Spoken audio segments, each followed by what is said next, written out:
Pemirsa, kemampuan layanan internet banking kini terus berkembang seiring meningkatnya kebutuhan para pengguna.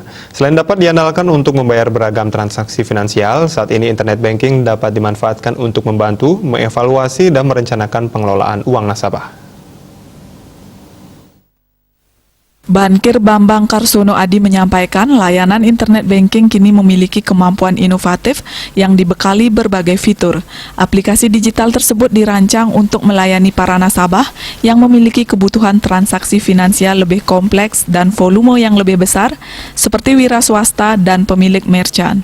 Menurutnya, aplikasi digital memiliki fitur yang makin lengkap, terutama bagi mereka yang berinvestasi di reksadana, karena dapat menampilkan daftar transaksi reksadana secara lebih cepat, yaitu pada H+1 sejak dilakukan pembelian.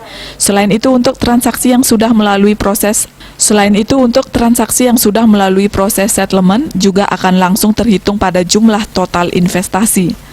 Nasabah juga dapat lebih mudah memastikan kondisi kesehatan keuangannya setiap saat. Seperti halnya tubuh manusia, kondisi keuangan perlu dicek secara rutin agar bisa mengetahui kondisi finansial terkini, termasuk bila ada masalah, solusinya bisa segera diambil. Suardika Bisnis Bali melaporkan.